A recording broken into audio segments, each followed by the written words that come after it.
My father was diagnosed with a mental health condition many years ago, and the way that the journey started was with him moving into my house.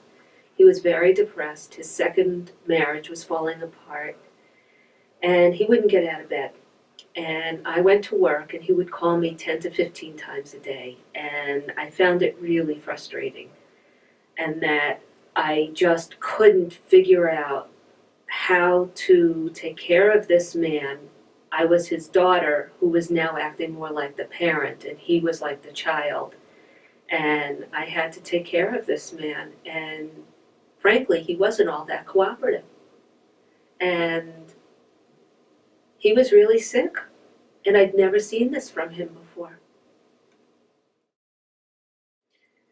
I felt very resentful. I was irritated. It was discouraging. I was disappointed in myself. I felt ashamed of myself. Here's this man, my father, he's hurting, and he can't get out of his own way, and I can't get out of my own way. And I wanted to be loving and compassionate, and I just was so annoyed. I couldn't get myself there. I felt like I couldn't breathe. I realized that I had to do something different because I was at a point where I felt guilty and ashamed of myself. And I knew that when I feel that way, nice things aren't going to happen for us. So what I decided was I had to set limits on how often he was going to be able to contact me at work. And I said to him, Dad, you can call me once in the morning and you can call me once in the afternoon. And I promise when I come home for dinner, we can talk more.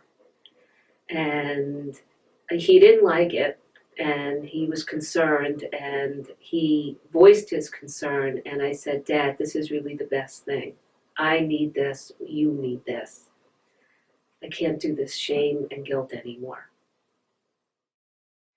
At the time, I was attending many Al-Anon meetings, and in Al-Anon, there are two slogans that I found that were particularly helpful to me. One of them was, keep the focus on me. In Al-Anon, when we talk about keeping the focus on me, it's because if I'm not taking care of me, I'm not going to be able to take care of anybody that I love.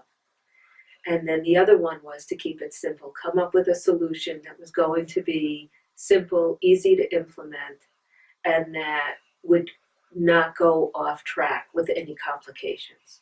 So the solution that I came up with having him only call me twice a day, once in the morning and once at night, was very simple, kept the focus on me, and it enabled me to be able to take care of my dad better. What ended up happening, interestingly, after several days, first I felt really guilty, but I kept repeating, keep the focus on me, keep it simple. And then there was this change. My father started to take better care of himself, and he ended up going for help, getting treatment, and eventually moving out and getting his own apartment.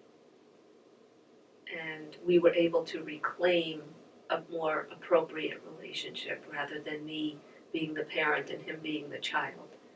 We were now more adult.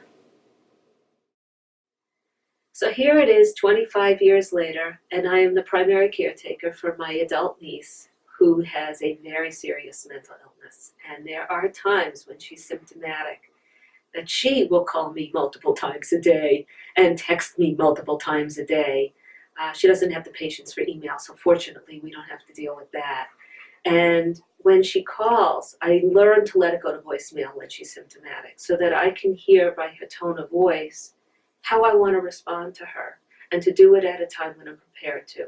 And it may mean, in order for me to stay calm and loving, that I need additional tools like crocheting or dusting or pacing or walking or doodling. And then I know with the texting, I don't have to respond to that right away either. I can pick and choose when I want to do that.